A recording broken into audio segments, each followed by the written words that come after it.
adelante, vamos con otras. A ver, Carlos. Buenos días a todas y todos. Carlos Navarro, de Heraldo Media Group. Bien lo comentan que no es para generar mayor recaudación, pero ¿cuánto estiman que se esté obteniendo de este paquete arancelario, Presidenta? Pues son alrededor de 30,000 millones más o menos. Anuales. Anuales, sí.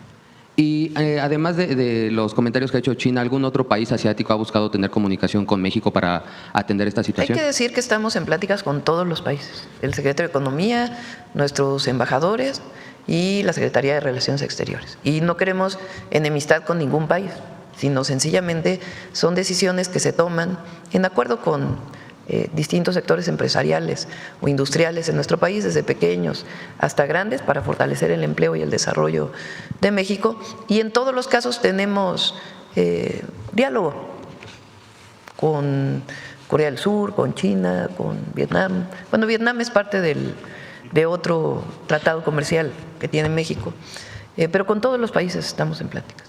Preguntarle, el fin de semana estuvo en Chihuahua, ¿cómo va el tema de estos centros de atención para las infancias? Es un proyecto muy bonito. A ver si hay fotografías del CECI. Recuerden que desde que estuve en campaña planteamos, ¿qué nos pidieron las mujeres de la maquila?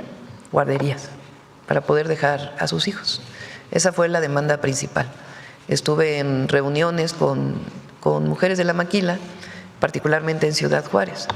Entonces, ahí surgió esta idea. Trabajamos con Zoé Robledo, con el director del IMSS, y planteamos la estrategia no de construir guarderías, ya no queremos llamarles guarderías, porque guardería pues es la visión antigua de guardar a los niños, a los bebés, o a las y los bebés. La idea es que sea un centro de educación y cuidado infantil. Entonces, se generó un modelo en el IMSS. El modelo ayudó mucho, hay que decirlo, y agradecemos al sindicato del IMSS, porque es un nuevo modelo, no es el modelo de las guarderías antiguas del IMSS, sino un nuevo modelo con menos trabajadores administrativos, más educadoras, y un modelo pues que apoye para el desarrollo desde los primeros meses a los bebés para las madres trabajadoras. Entonces, en todo Chihuahua van a ser alrededor de 50, y en el país queremos hacer 1,000 centros de educación y cuidado infantil. Tiene una… a ver si tienen las fotografías del centro, más allá del video. Tiene un diseño en donde hay un jardín central y los salones están alrededor del jardín central para que las educadoras puedan ver a todos los salones. Y hay desde los 45 días de nacidos hasta los casi 4 años de edad. Este que fuimos a ver en Ciudad Juárez es para 250 infantes pequeños de 45 días a 4 años, y hay otros de un poquito menos o hay otros de un poquito más. Ahora, estamos haciendo, por ejemplo, en Ciudad Juárez, un acuerdo con el municipio. Entonces, las mujeres trabajadoras que no tienen seguro social pueden dejar a sus hijos y el municipio paga al IMSS lo que correspondería del cuidado de las niñas, de los niños y niñas que no tienen seguridad social. Entonces, es un modelo de lo que ahora se llama el sistema de cuidados, que es que el Estado desarrolle esquemas para permitir que las mujeres puedan trabajar o desarrollarse y que no se cargue siempre el cuidado a las mujeres, que podamos ayudarles. Entonces, para eso son estos centros de educación y cuidado infantil.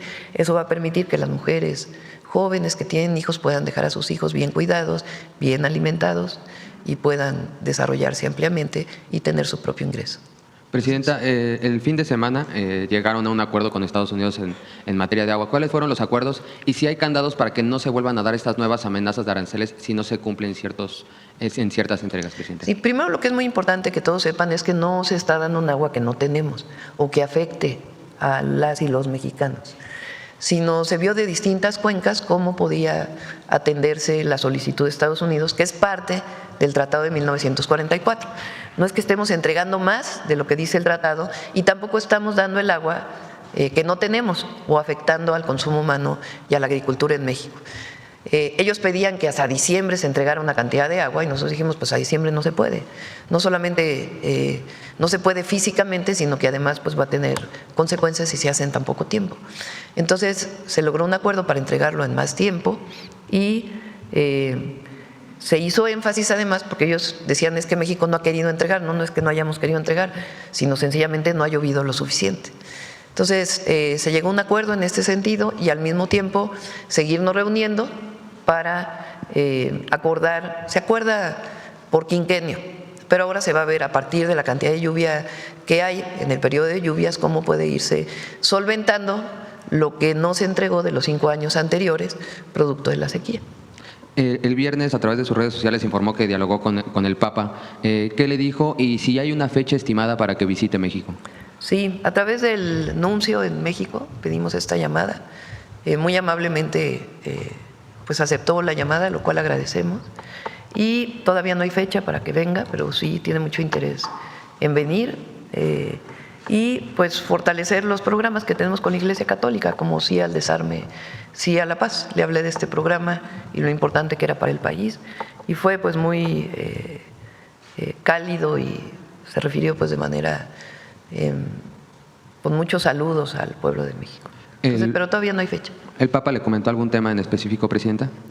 Nada en específico, sino la voluntad pues de que participemos todos para la pacificación en algunas zonas del país y la voluntad de la Iglesia Católica de ayudar en eso. En otro tema, ¿qué opinión le merece el viraje de algunos votantes en América Latina de izquierda a derecha? Ayer se dio a conocer, bueno, usted incluso felicita al candidato de ultraderecha en Chile, en otros países ha ocurrido, como en Argentina, en Bolivia. ¿Qué opinión le merece esto que está ocurriendo en América Latina, Presidenta? Bueno, hay que analizar cada país. Evidentemente nosotros queremos que haya más gobiernos cercanos al pueblo, pero que siempre se decida de manera democrática. En el caso de Chile fue una votación democrática, eligió el pueblo de Chile quien quiere que lo gobierne. Creo que es un momento de reflexión para los movimientos progresistas en América Latina de por qué se dan estas circunstancias. Yo creo que esto no se va a dar en México, porque, número uno, hay mucho apoyo popular al gobierno, porque estamos cumpliendo y no hemos traicionado lo que nos comprometimos. Número dos, hay resultados, la disminución de la pobreza, de las desigualdades, y la mayoría de las y los mexicanos está de acuerdo con la transformación que está viviendo nuestro país por esa razón. Y además, aquí hay unidad. A veces cuando no hay unidad en los movimientos, pues se generan esta disminución del apoyo. Y aquí no, aquí buscamos siempre la unidad de nuestro movimiento y dar resultados, siempre dar resultados, honestidad y resultados. Y nunca abandonar lo que nos comprometimos y la visión de que el gobierno está para servir al pueblo. Esa es la razón por la cual México tiene, el gobierno tiene mucho apoyo popular. Y hay que analizar en todo caso pues qué pasó en Chile. Muchas gracias, buen día a todas y todos. Gracias. Vamos. A ver. ¿Quién más? A ver, el compañero de aquí atrás y luego vamos adelante. Hace mucho que no preguntaba hasta. Gracias, buen día, presidente. Oscar Zamudio para Sagacín. En el tema de los aranceles, saber a partir de cuándo estarían surtiendo efecto y si son solamente para Asia o si son para todos los países. Son para los países con los que no tenemos acuerdo comercial. Ese es, ahí Marcelo puso varios. Hay un cuadrito. Son algunos de los países con los que tenemos acuerdo comercial del lado izquierdo y del lado derecho, con los que no tenemos acuerdo comercial.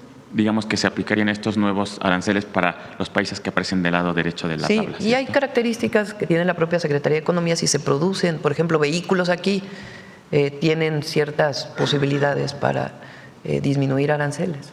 Entonces, lo que estamos buscando es fortalecer la industria nacional. ¿A partir de cuándo estarían surtiendo efecto estos aranceles? Es para los primero de países? enero, ¿verdad? 1 de enero.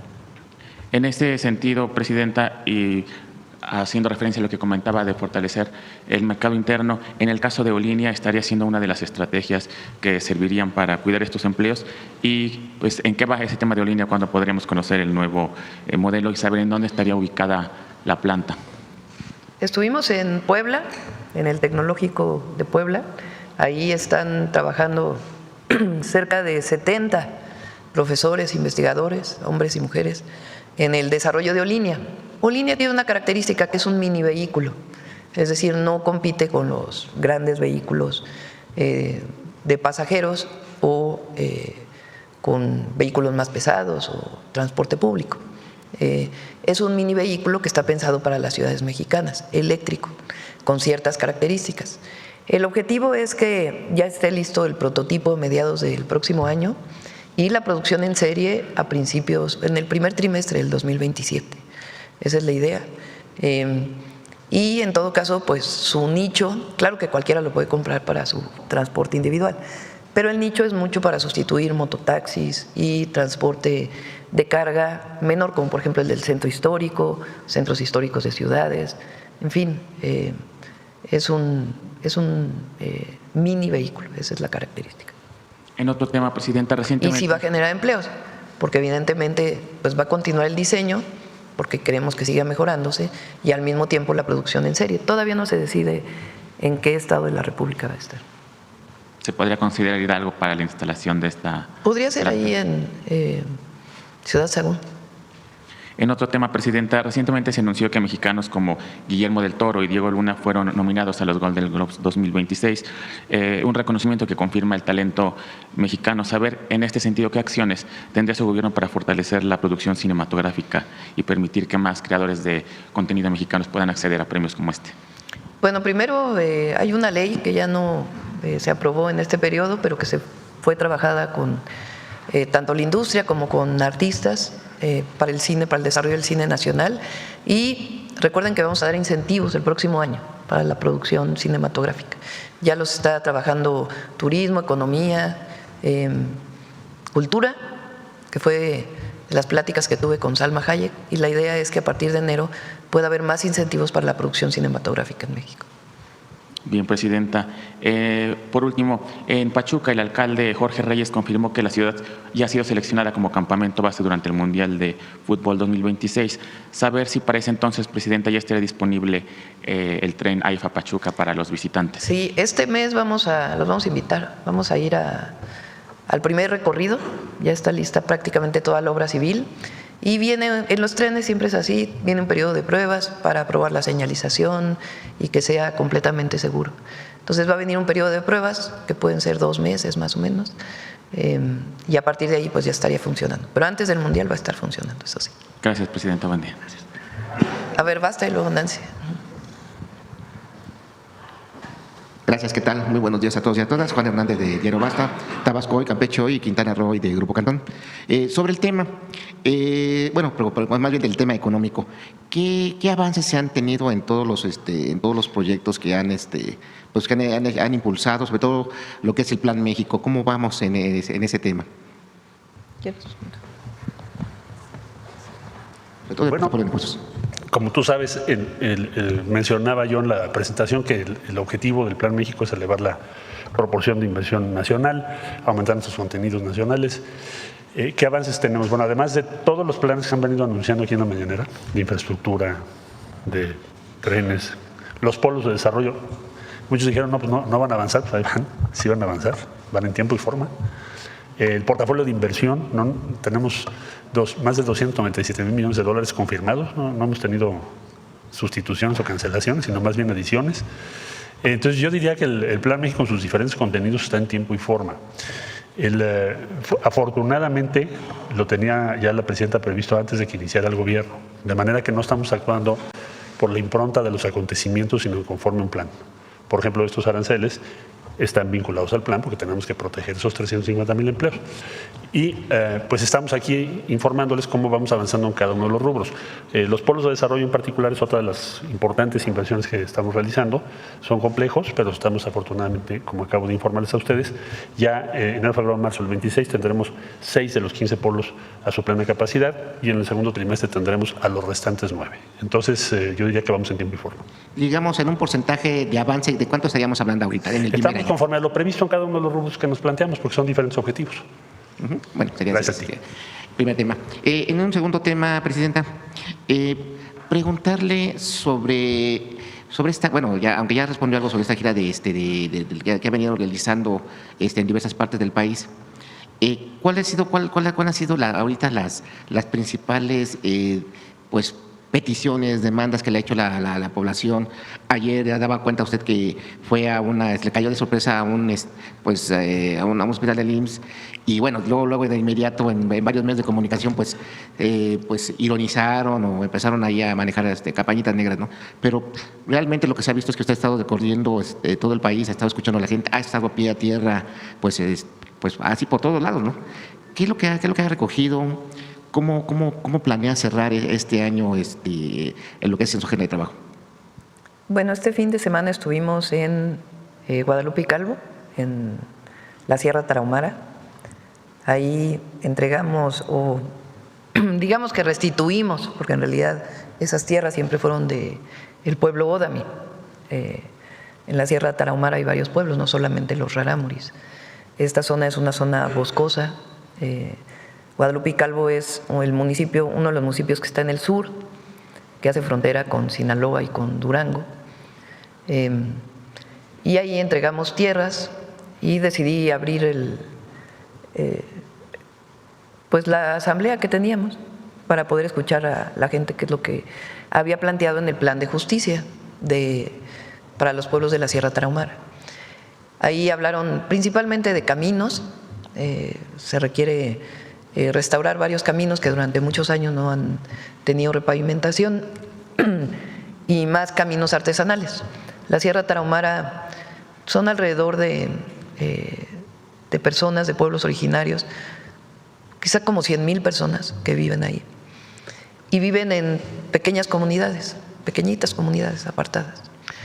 Entonces lo que piden son caminos artesanales también para poder mejorar la comunicación.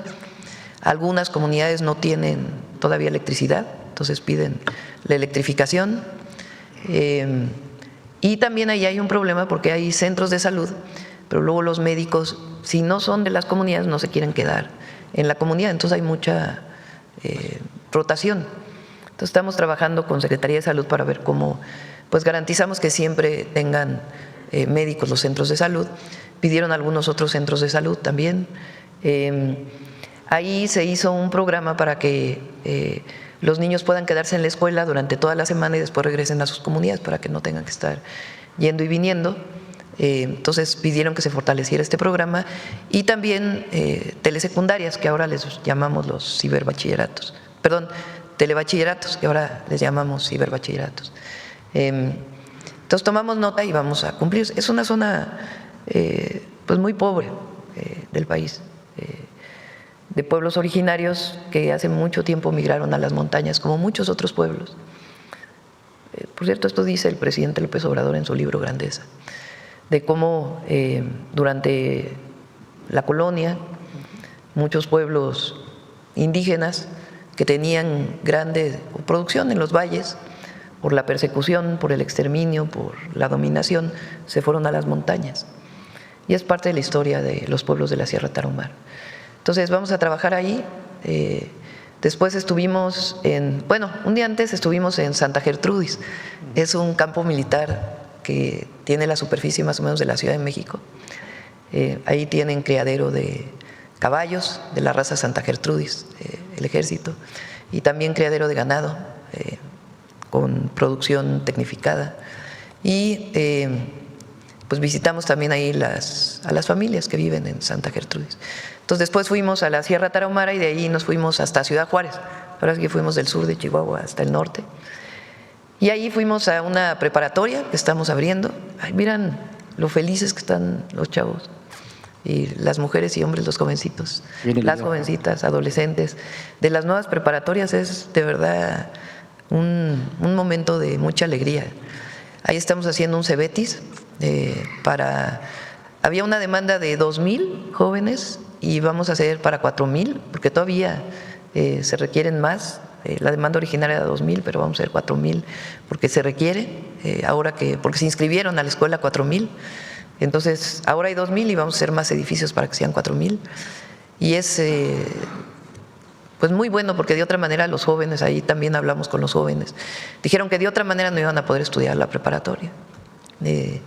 Y de ahí fuimos al Centro Libre para Mujeres, que es muy simbólico porque es Ciudad Juárez. que es uno de los lugares de mayor violencia contra las mujeres. Ahí abrimos un centro libre y luego al otro día pues ya abrimos el CESI. Y vamos a seguir visitando hasta fin de año. El próximo año vamos a iniciar con visitas para hacer el gabinete de seguridad en algunos estados, jueves, viernes. Haremos las mañaneras allá, ya les vamos a decir la agenda, pero vamos a iniciar haciendo el gabinete de seguridad en los estados con mayor problemas de seguridad. Y pues a seguir, se van a inaugurar muchos hospitales en enero, carreteras, y ahí vamos, trabajando. Bueno, dos últimas preguntas más. Uno, hablando del tema de la mujer, bueno, en estos próximos días van a develar estas estatuas de las ancestras o heroínas de México. ¿Nos puede exponer qué implica esta justicia? Bueno, porque van a ser mujeres indígenas, entonces las que van a ser veladas de sus estatuas. Bueno, primero va a acudir y segundo, ¿qué opinaría sobre eso? Bueno, es un reconocimiento. Ahora, fíjense, estoy leyendo nuevamente El laberinto de la soledad por aquello de Malintzin. Y lo que pasa, hablaba de la mexicaneidad y el valor negativo, vamos a decirlo así, que pone en Malintzin y lo que significó, de acuerdo con Octavio Paz, el momento de la conquista o de la invasión española y la conquista. Porque es una visión, desde mi perspectiva y desde la perspectiva de muchas mujeres, pues de cuando se escribió ese libro, y una visión a las mujeres o de las mujeres, con la que creo que hay que hacer una revisión. Las mujeres indígenas han sido las más discriminadas en la historia de nuestro país y a las que menos reconocimiento hay. Entonces, reconocer a 5 mujeres indígenas, heroínas en su momento, entre ellas Malintzin, porque más allá de que fue la traductora de Cortés, pues era una mujer esclava desde que llegaron los españoles y después fue esclavizada nuevamente y finalmente ella con su inteligencia logró traducir, y creo que es mejor pensar que buscó lo mejor para su pueblo más que lo que significó una traición, de acuerdo con esta visión que se tenía, de ahí la palabra malinchista. Entonces vale la pena hacer esta revisión, particularmente de Malintzin, que es lo que ha estado haciendo Jesús y las compañeras de pueblos indígenas que vinieron, ya llevan 2 veces que han venido, y esta revisión de las mujeres indígenas de entonces, pero hay que hacer con esa reivindicación, también es una reivindicación de las mujeres indígenas de hoy, las mujeres de los pueblos originarios. Gracias a ellas se ha mantenido la lengua o las lenguas, gracias a ellas se ha mantenido tradición, cultura, conocimiento, valores y los textiles, entre otras virtudes de las mujeres. Entonces, por eso es importante este reconocimiento, y ahora que tome la palabra Alfonso, a ver si nos vuelves a platicar de las 5 que van a quedar en reforma. Y finalmente, bueno, en Tabasco hoy y de Grupo Cantón, también quiero basta, llevamos una entrevista exclusiva con Fátima Bosch, pues… Ay, vi las imágenes ayer, cómo la recibieron ahí en Tabasco. Ajá, exactamente, orgullosamente tabasqueña, pues habla o cumple su compromiso, visita un hospital de niños con cáncer, pero además hace una reflexión de lo que implica para ella llevar la corona, de lo que es representar a los mexicanos. Preguntarle, bueno, si pudo ver esta entrevista exclusiva que se hizo Grupo Cantón, pero también preguntarle si hay la posibilidad de que se reúnan, pues para platicar, o sea, el hablar de Miss Universo no solamente es la belleza, estamos hablando que es una embajadora de lo que es México, del mundo, o sea, no solamente, pero es la embajadora de las mujeres, y fue una mujer que se atrevió a levantar la voz ante un abuso, y que, bueno, la han satanizado, la han atacado, pero a final de cuentas sigue siendo pues una mujer que se ha pues levantado ante toda esta, pues, ¿cómo llamarle esta campaña negra, pues de querer empañar la corona y querer manchar el nombre de México? Eso sería mi pregunta. No leí la entrevista, la voy a leer, pero sí vi las imágenes de cómo la recibieron en Villahermosa, muy bonitas imágenes, un reconocimiento a ella, y más allá de los cuestionamientos que pueda haber al certamen de Miss Universo, o a su organizador o su dueño, ella, digamos, a mí lo que me gustó de ella, en efecto, es que haya levantado la voz cuando consideró que había una injusticia, y el reconocimiento del pueblo, que eso es lo más importante. Entonces, pues si hay alguna oportunidad para vernos, pues sí, sería para conocerla. Sí, es lo que decía. A ver, ¿tienes las fotos? Miren, ese es el patio central, está techado. Bueno, ayer todavía no se termina completamente el que visitamos ayer, va a tener una lonaria ahí. Entonces el patio central donde pueden jugar, y cada uno de los salones pues es para edades distintas de las y los infantes, niñas y niños, bebés. Entonces es un modelo muy bonito. A ver si tienes alguna otra. Ese es, por ejemplo, el salón ya para los que comen, pues que no tienen fórmula o leche materna, porque va a haber la posibilidad de que sigan alimentándose con leche materna, ya sea que la mamá vaya o que puedan congelar la leche o dejarla durante un tiempo y dárselas a los bebés. Entonces realmente es un espacio muy, muy digno, muy seguro, y las educadoras pues muy capacitadas. Y estaban felices las.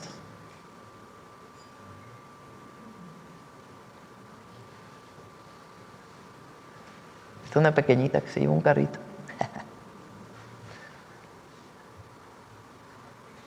Ella es Mariana, la que está de responsable del IMSS, de los Centros de Educación y Cuidado Infantil. Adelante, Nancy. Buenos días, Presidenta. Nancy Flores, de la revista Contralínea. Buenos días a todas y a todos. Presidenta, ahora que se dio a conocer que desde septiembre pasado la Fiscalía General de la República judicializó la carpeta de investigación contra María Amparo Casar Pérez, esta titular de la Organización Mexicanos contra la Corrupción y la Impunidad, por el caso de la pensión vitalicia que le paga presuntamente de forma indebida a Petróleos Mexicanos, preguntarle justamente sobre esta hipocresía de algunos actores de poder que dicen luchar contra la corrupción, pero pues no contra la corrupción propia. Esto teniendo en cuenta pues el contexto en el cual se dio esta pensión vitalicia. Su esposo se suicidó en octubre de 2004 y de forma prácticamente fast track, Petróleos Mexicanos le otorga esta pensión que podría implicar un presunto fraude de más de 31 millones de pesos, porque no solo se trata de este pago mensual de 135,000 pesos, sino también de otras pues prestaciones que no correspondían. Por ejemplo, el pago de becas para sus hijos de María Amparo Casar en el ITAM por 1,800,000 pesos, tanto de licenciatura como de maestría, y también otros pagos, incluso gastos funerarios. En 2004 ella se desempeñaba justamente como coordinadora de asesores de la Secretaría de Gobernación cuando Santiago Krill estaba al frente, y también al frente de este país pues estaba supuestamente Vicente Fox. Entonces, pues desde este trato privilegiado, incluso de presunto tráfico de influencias, ella gestiona esa pensión, y bueno, preguntarle sobre esta hipocresía de estos personajes. Bueno, fue un caso que se hizo público con el presidente López Obrador, muy cuestionado por cómo obtiene la pensión, pero ya la parte de la fiscalía pues yo se la dejaría a la fiscalía para que en todo caso ellos, o la propia fiscal o quien correspondiera, pues explicara por qué la denuncia penal, cuándo se presentó y el citatorio que creo que hicieron. Entonces eso se lo dejaría a la fiscalía, ¿no? Más bien, pues recuerdas cómo fue que se dio este caso, que vale la pena recordar, pero la parte penal pues sí, se la dejaría a la fiscalía. Presidenta, también hablando de estos cambios que se están viviendo en la FGR, si hubiera el caso de que la Fiscalía General de la República le solicitara al gobierno federal particularmente asistencia o cooperación para casos donde se involucran a los expresidentes Enrique Peña Nieto y Felipe Calderón Hinojosa. En el primer caso, pues fue la Unidad de Inteligencia Financiera la que justamente en el sexenio pasado denuncia directamente al expresidente Peña por pues diferentes operaciones dentro de sus cuentas bancarias, pero también dentro de cuentas bancarias de sus familiares que conectan con depósitos y transferencias de contratistas del gobierno en aquel sexenio. Y en el caso de Felipe Calderón, pues el tema claramente es esta sociedad de García Luna con el crimen organizado, particularmente con el cártel de Sinaloa, y también sabemos que hay expedientes en torno al operativo Rápido y Furioso. Si fuera el caso de que la FGR le solicita cooperación al gobierno federal en estos dos temas, ¿se haría esa cooperación? Nosotros no tenemos interés en el tema. Si la Fiscalía llegara a solicitar información, pues por ley tiene que darse la información si es que la tiene alguna instancia. Recuerden que en el país hubo un referéndum de si el pueblo quería juzgar o no, o consideraba que era pertinente juzgar a los expresidentes. Ahí la mayoría dijo que sí, pero no se alcanzó la votación que se requería para poder hacerla vinculante. Y nosotros pues nos remitimos a esa consulta, a ese referéndum que ya se hizo. Si la Fiscalía, que es autónoma, tuviera algún caso en donde solicitar información al gobierno, pues se tiene que dar, porque es obligación del gobierno darla frente a una petición. Pero nosotros nos quedamos con el referéndum de entonces y más bien lo importante es hacia adelante garantizar la honestidad siempre en el uso de los recursos públicos. Presidenta, también la semana pasada, el martes concretamente, ocurrieron 2 conferencias de prensa que dejan al descubierto, pues en parte también esta desesperación que viven grupos de derecha y de ultraderecha. Una de esas conferencias la encabezó el empresario Claudio X González Guajardo. En ella pues presenta ya su iniciativa de reforma electoral, que prácticamente es la voz de la oligarquía pidiendo una sobrerepresentación de sectores de derecha y sectores conservadores y oligárquicos. Y en la otra conferencia llama la atención que quienes la encabezan son 2 expresidentes del IFE-INE, primero Lorenzo Córdoba Vianello y segundo Leonardo Valdés Zurita. Además estuvo otro alto exfuncionario del INE, justamente del periodo de Lorenzo Córdoba, que es Edmundo Jacobo. Estos 3 personajes junto con otros opositores presentan que ya cumplieron 200 asambleas para formar lo que quieren, que es un partido político de derechas. Este partido se llama Somos México y en estas 2 conferencias tienen coincidencias en que pues se tiene que frenar esta democratización también de las instituciones electorales y que pues de alguna manera frenar lo que ellos dicen que es dar más poder al poder, que evidentemente es una visión antidemocrática. Les sigue molestando que el pueblo decida la forma de su gobierno. Y aquí la pregunta, Presidenta, pues es saber su opinión sobre estos intentos golpistas que buscan restarle al pueblo su derecho a elegir libre, democrática e informadamente pues la forma de su gobierno. Bueno, ellos tienen derecho a presentar una propuesta. Buscaron firmas y presentan una propuesta. Voy a ser muy franca, no la he visto, la propuesta que presentaron. Y también nosotros nos vamos a reunir en la comisión que se fundó para la reforma electoral ya en estos días, porque ya terminaron los foros, porque el objetivo pues es recibir de la gente cuál era la propuesta para la reforma y pues estaríamos haciéndola pública a principios del próximo año. Quizá mediados de enero, algo así, estaríamos haciendo pública la propuesta. Yo lo he planteado, el que primero nosotros concebimos la democracia como la definió Lincoln, un gobierno del pueblo, por el pueblo y para el pueblo. Si las minorías deben tener representación, aunque no alcancen una diputación de manera nominal, pues también me parece bien.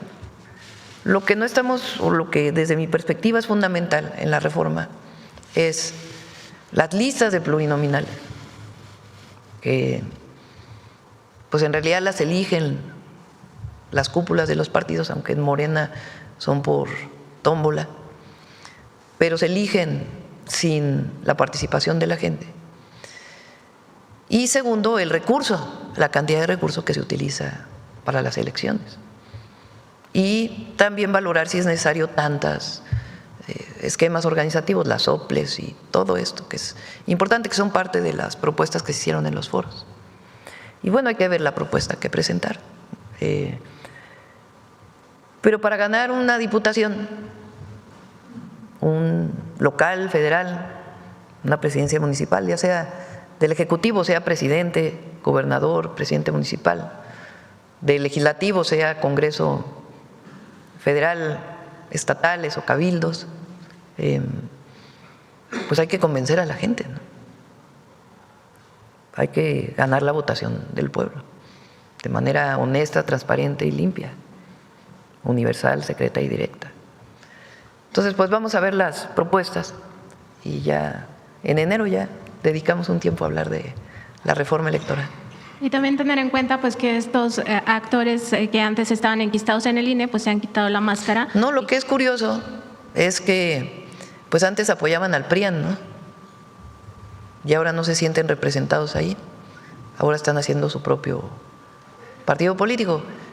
Que hay que decir que para poder cumplir con las reglas, de acuerdo con la legislación electoral actual, solamente puede haber solicitud para nuevos partidos cuando termina una elección federal cada 6 años.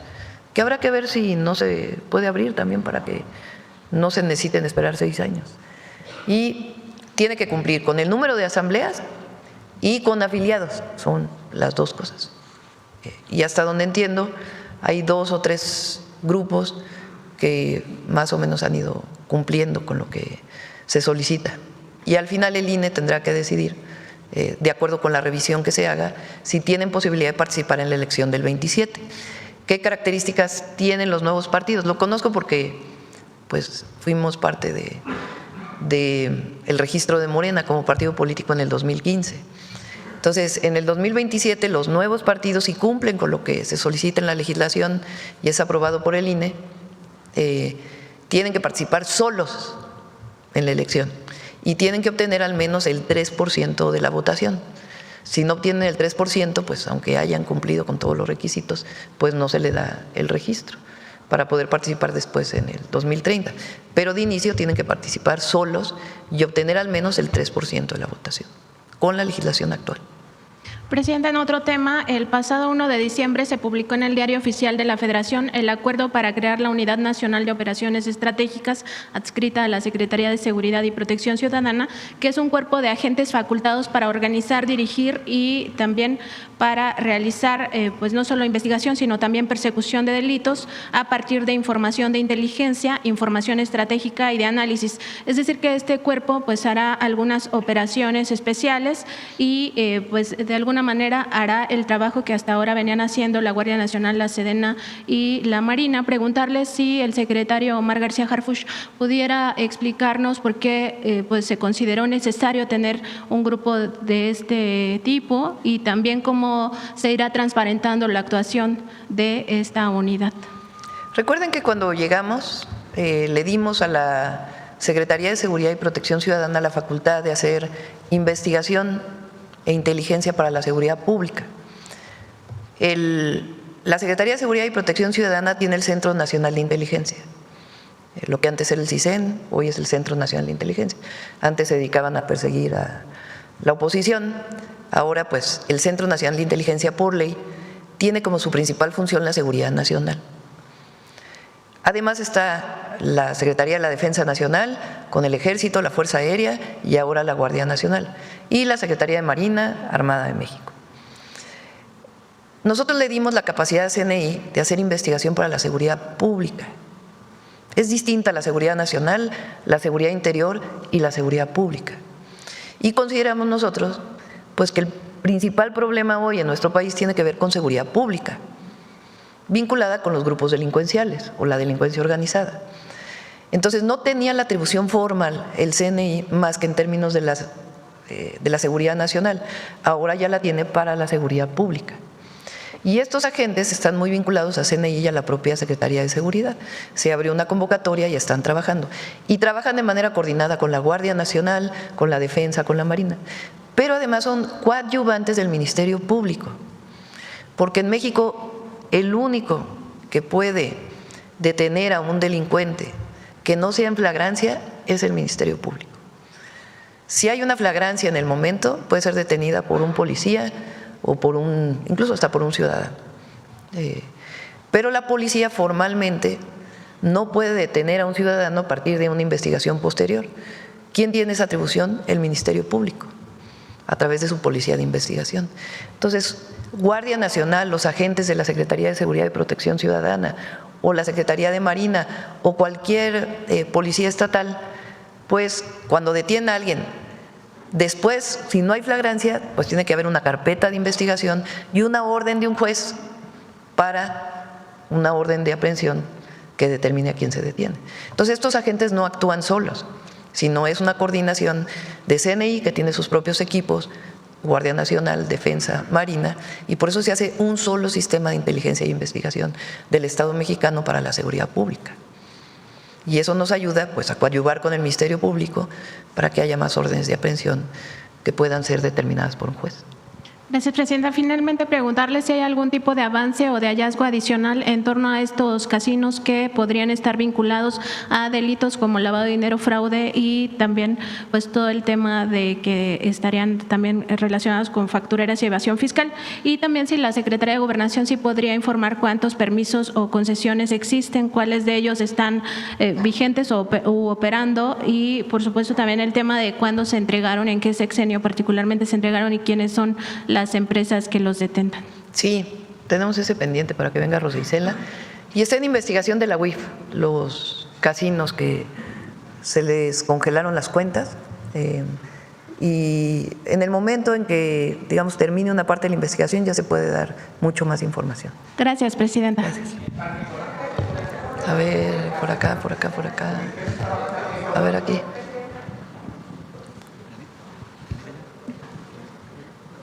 Bueno, aquí y luego acá. Presidenta, muchísimas gracias. Janet Galindo, de Grupo Transmedia La Chispa. En primera instancia, preguntarle si es posible, ¿cuántas, nos hablaba ahorita el secretario de Economía de este cuidado de 350,000 empleos, pero también quisiera saber cuántos tratados son los que tiene México en total en el mundo. Obviamente, pues el más conocido pues es el norte, ¿no? Pero ¿cuántos tratados son los que tiene y cuántos países? Nos mostraban ahorita una lista, pero en un total de cuántos países son con los que se ha tenido que poner arancel a ciertos productos. Marcelo.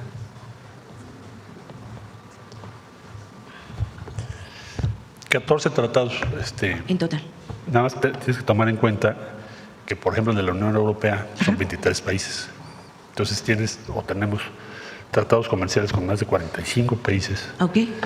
Y en total tenemos comercio con más de 100 países. Entonces, los cubiertos por los tratados comerciales son los que acabo de mencionar. Los demás no tenemos tratados comerciales, tenemos diferentes tipos de acuerdos y nos regimos por la Organización Mundial del Comercio, con todos. Muchísimas gracias, secretario. Doctora, y no sé, perdón, Presidenta, no sé si nos pudiera compartir su sentir de esta llamada que tuvo con el Papa. En la foto que nos hicieron llegar, se le veía muy sonriente, muy contenta. Sé que pues esta es una relación diplomática, pero ¿cuál es su sentir a nivel personal? También la vez cuando usted tuvo la oportunidad de ir a Roma también con el Papa Francisco, pues saber qué es lo que a nivel personal usted pasó. Bueno, fue muy amable, muy cordial. Primero en tomar la llamada, nosotros la solicitamos y en 2 días nos dijo que sí, y además en una fecha tan especial. Para los católicos. Pues no solamente para los católicos en México, las y los católicos en México, sino en general lo que representa, lo puse ahí en el tuit, la Virgen de Guadalupe. Hay esta frase de todos los mexicanos somos guadalupanos, porque es un símbolo de identidad la Virgen de Guadalupe. Entonces, pues, primero agradecer y después fue muy cordial y nos planteó que era muy importante que la idea que tiene, pues es que la Iglesia Católica ayude en la medida que pueda y dentro del marco de las leyes de cada país, pues ayudar a pacificar, ayudar a disminuir la violencia. Entonces, pues coincidimos en ese tema, tanto con la Iglesia Católica como con todas las iglesias en México y también con los no creyentes, los libres pensadores. Entonces, fue muy, muy cordial, muy sensible y pues le hicimos la invitación para que pueda venir a México y dijo que sí va a venir, pero que después nos da la fecha. Pero todavía no está la fecha. Ok. Presidenta, también preguntarle ¿cómo va a pasar este fin de año? ¿Cómo se va a celebrar? Ya nos había adelantado que pues vamos a no sé si vamos a venir a la conferencia 24 y el día 31. Por lo pronto, 24 es miércoles, ¿no? El 24 es miércoles. Pues a lo mejor el miércoles sí, ¿no? Sí, venimos a Les conferencia. puse las caras. A ver, les veo las caras. Que digan. Bueno, 25, 26, es no. Ok. Vamos a hacer puente. Ajá. Y pues tampoco el... ¿Y sería ¿qué? primero? Primero y 2, ¿no? Porque es jueves y viernes, ¿no? Sí. Entonces vamos a dar vacaciones a la fuente periodística de Ah, Presidencia. pero usted va a seguir trabajando. ¿O usted va? Tal vez me tome unos días del Ok. 25 al 27. Todavía no sabemos. Ayer justo estábamos platicando con mi esposo a dónde íbamos. No se puede. No, unos 2, 3 días. Y después el 31 pues ya lo pasaríamos con la familia, con el nieto. La alegría del hogar.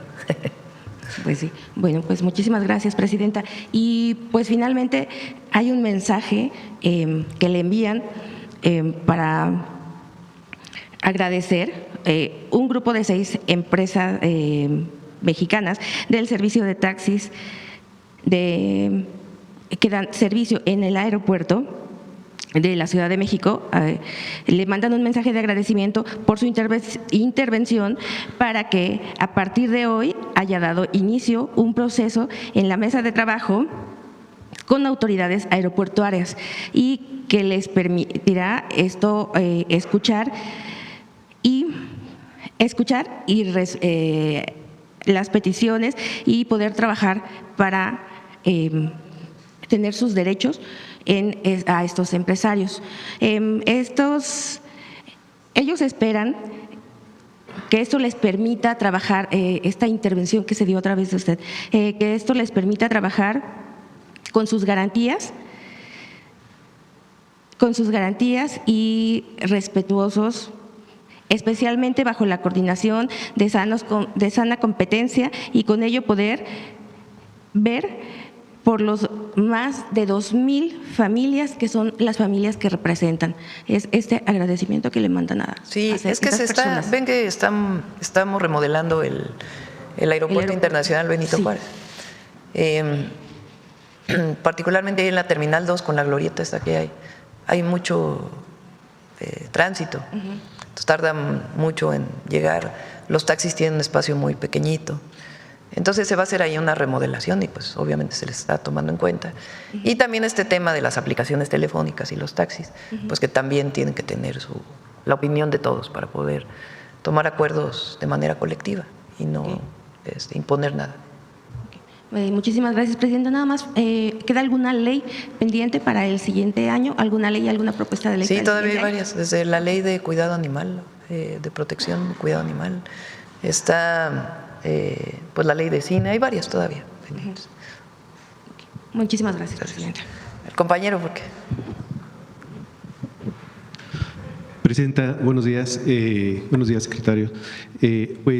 Con la noticia de que ahorita el dólar, y tengo otras preguntas, pero el dólar está bajando, centavo por centavo, acaba de romper el piso de los 18. De los 18, ¿verdad? Los 18, y obviamente, pues eso se refleja por lo último que ha sucedido en estos días. ¿Su opinión acerca de esto en este momento?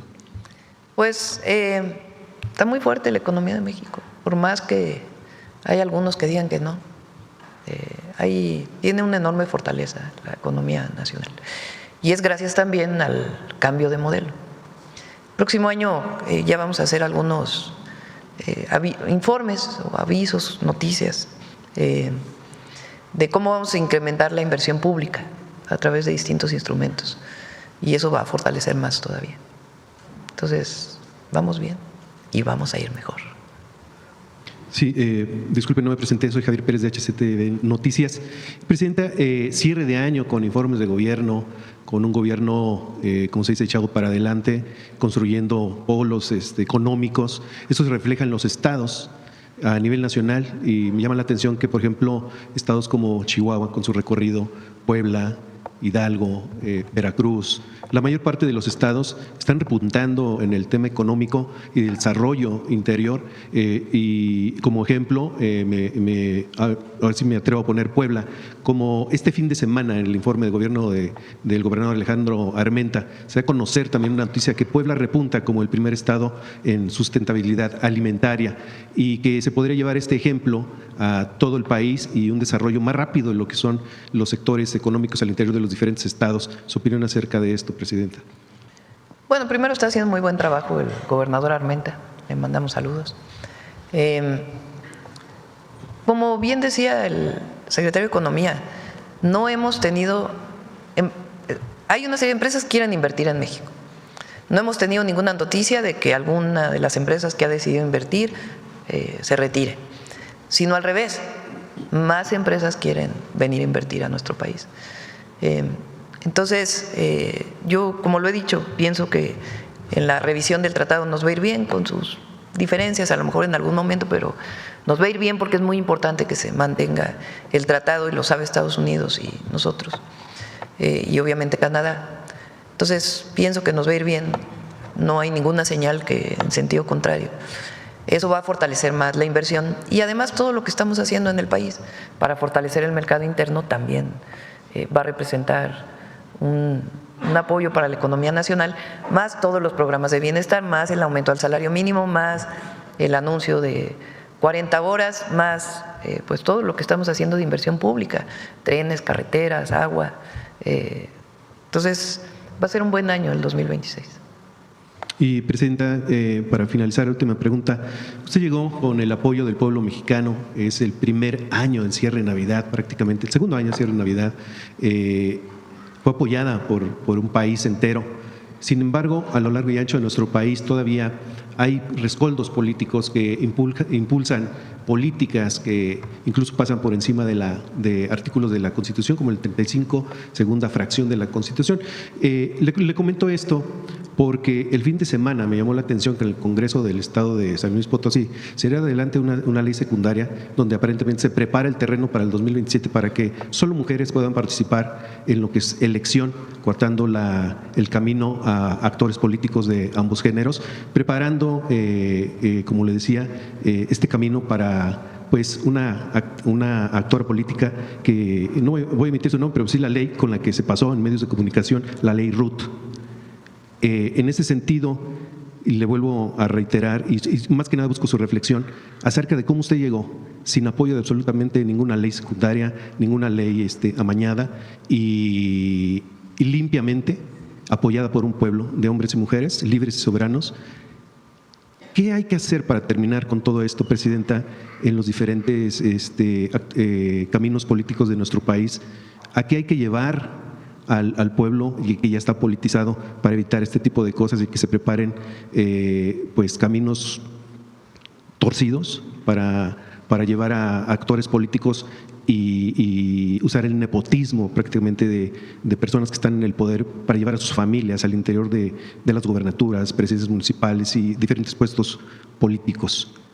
Usted llegó sola, llegó, o sea, sin apoyo de absolutamente nadie, más que del pueblo de México. Primero hay que decir que el INE, desde mi punto de vista estoy de acuerdo, hace, en el 21 creo que fue, o antes,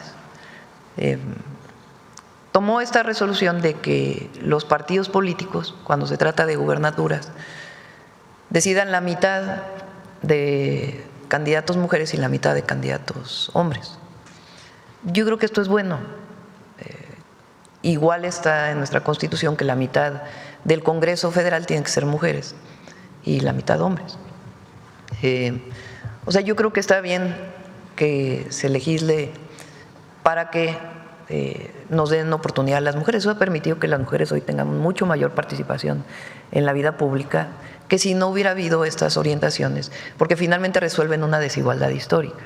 Eso, digamos, yo estoy de acuerdo. Ahora, en el tema de poner hombre, mujer para un año o para otro, pues ahí sí hay que ver si está dentro de la Constitución o no. Hoy le pregunté al gabinete, estaba el ministro Saldívar, si esto viola o no la Constitución, el que un Estado decida que el próximo gobernador tiene que ser mujer o gobernadora tiene que ser mujer. Entonces hay que ver si eso está dentro de la Constitución, eso en primer lugar. Porque es distinto decir, a ver, postula la mitad hombres y la mitad mujeres y ya que la gente decida, a decir obligatoriamente tiene que ser mujer en el próximo periodo. Eso es lo que hay que ver, si está dentro o no de la Constitución. Ahora, sobre el tema de familiares que consecutivamente tengan la elección, ustedes saben mi opinión. De hecho, ya se aprobó en el Congreso que para el 2030 no puede haber familiares directos hasta el 4º nivel que puedan ocupar el mismo puesto de elección popular. Tendrían que esperarse un tiempo para volver a ocuparlo. Y en el caso de Morena dijeron que lo harían así desde el 27.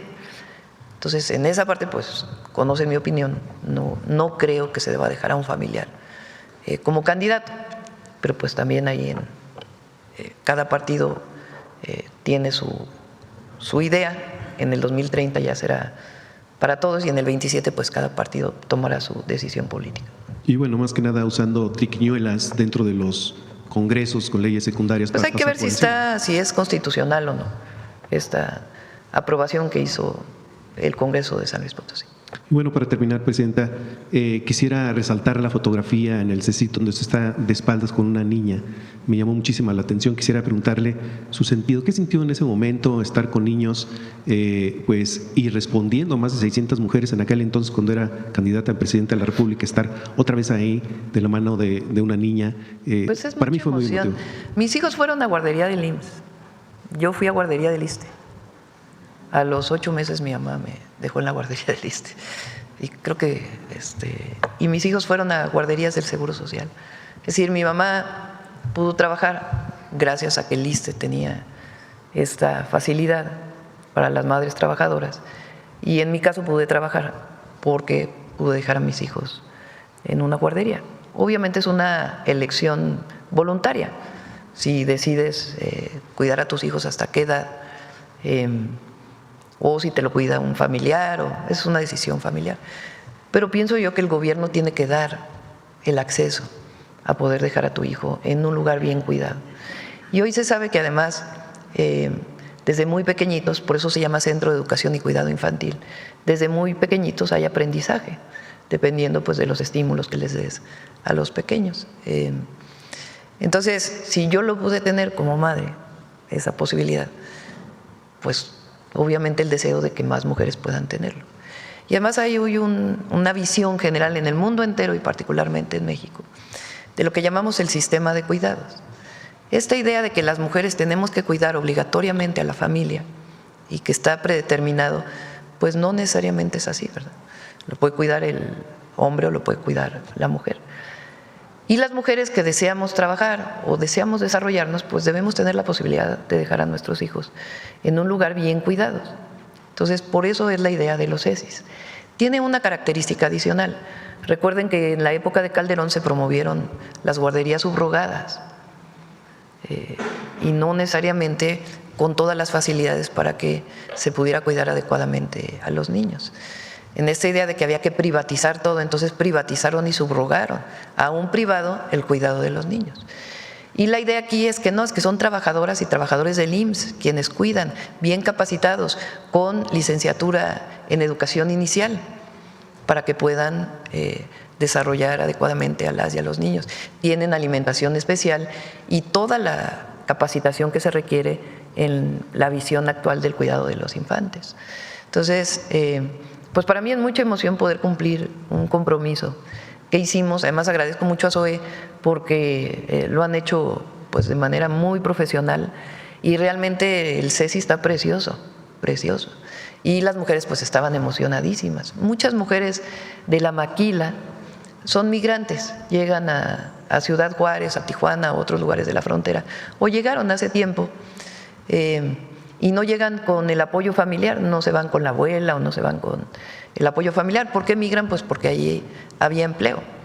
Y muchas de ellas incluso son madres solas, que están criando a sus hijos solos. Entonces, la desesperación de las madres, que muchas veces tenían que dejar a los pequeñitos solos en su casa, muy pequeñitos, porque pues tienen que trabajar para darles de comer y cuidarlos. Entonces, el que esté en los CECIS pues es algo extraordinario. Yo espero que cumplamos con los 1000 y que siga habiendo más. Además, ya incluso desde la perspectiva económica de un país, el que las mujeres tengan posibilidad de trabajar, pues permite también un mayor crecimiento económico. Y para la mujer, pues es la posibilidad de tener la autonomía económica, que te permite pues una independencia que de otra manera no podrías tener. Y siempre es voluntario, obviamente es de acuerdo si la mujer lo desea hacer o no, pero que tenga esa posibilidad. Sí, ahí votó la gente que no lo quería en este lugar, entonces pues ya Secretaría de Medio Ambiente va a buscar otro sitio para poder desarrollar el Parque de Economía Circular. Y siempre vamos a ser respetuosos de lo que opine la gente. Bueno, vamos, mujeres en la historia. Ah, no es cierto, humanismo mexicano, ya estoy en jueves. Vamos, humanismo mexicano. Gracias, con su venia, presidenta, secretario, procurador. Muy buenos días a todas y a todos. 1790 fue un año muy importante para la Ciudad de México y en relación para el mundo. En 1790 esta ciudad vivía una efervescencia de reurbanización impulsada por el virrey Revillagigedo. Y dentro de esas grandes obras de la época estaba la renivelación de la Plaza de la Constitución. E imagínense ustedes que allí, un 13 de agosto de ese año, se encontraron con ni más ni menos que con la Coatlicue. Este monumento pétreo impresionante que causó grandes polémicas y que es gracias a don Miguel Soto León y Gama que es resguardado este ídolo, como le llamaron, al interior de la universidad para que no fuera destruido. Pero el 17 de diciembre surge una pieza que es extraordinaria y ejemplo de el quehacer del pueblo mexica. Hablamos de la Piedra del Sol, el mal llamado calendario azteca o Piedra de las Águilas. 1790, don Miguel Hidalgo era rector de la Universidad de San Nicolás.